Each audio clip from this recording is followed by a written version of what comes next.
Court ने hearing की अफजाल अजीम पाहट के डिटेंशन ऑर्डर के ऊपर।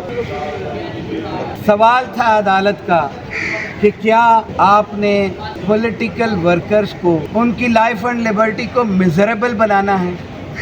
800 डिटेंशन ऑर्डर्स तुम लोगों ने पहले जारी किए थे, फिर आपको वो विड्रा करने पड़े और इस कोर्ट ने गाइडलाइंस दी थी, उन गाइडलाइंस पे आज तक अमल नहीं किया गया।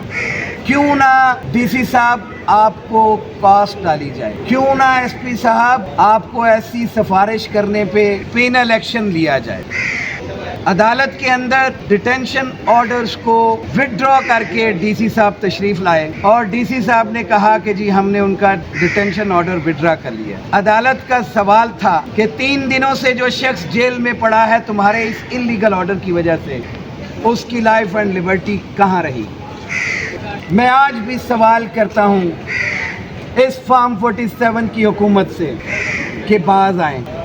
इन ओछे हथकंडों से ना आप पॉलिटिकल वर्कर्स को दबा सकते हो, ना पीटीआई के जो वर्कर्स हैं इन डिटेंशन ऑर्डर से खौफजदा होंगे, ना ही आप इस तरह से जलसों को रोक सकते हो। मैंने अदालत में बरमला कहा कि इन्होंने साइक्लो स्टाइल डिटेंशन ऑर्डर 800 के करीब और जारी किए हुए हैं, क्योंकि जो मेन हमारी लीडरशिप है ये उनको भी गिरफ्तार करना चाहते हैं कि 21 के जलसा ना हो सके, हमारे वर्कर्स को भी गिरफ्तार करना चाहते हैं और इतना अजीब एलिगेशन लगाते हैं अपने डिटेंशन ऑर्डर में कि ये लोगों के जहनों के साथ खेलते हैं, लोगों की जिंदगियों से खेलते हैं। अदालत का सवाल था कितने लोगों की जान ली है इस शख्स ने। एसपी और डीसी साहब खामोश।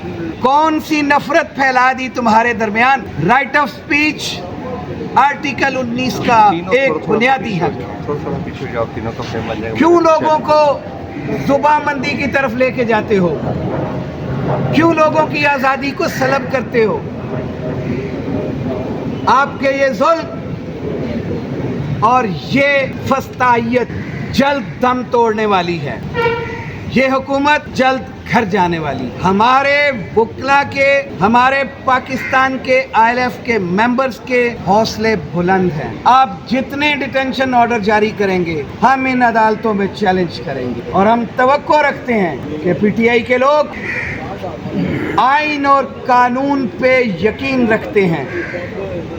हमने हमेशा अदालतों के सामने कानून और आइन की बात, और ये अदालतें हमेशा आइन और कानून के मुताबिक फैसले जारी करती हैं। आज सवाल है मेरा कि अफजाल अजीम पाहट एडवोकेट और फॉर्म 45 के MNA हैं।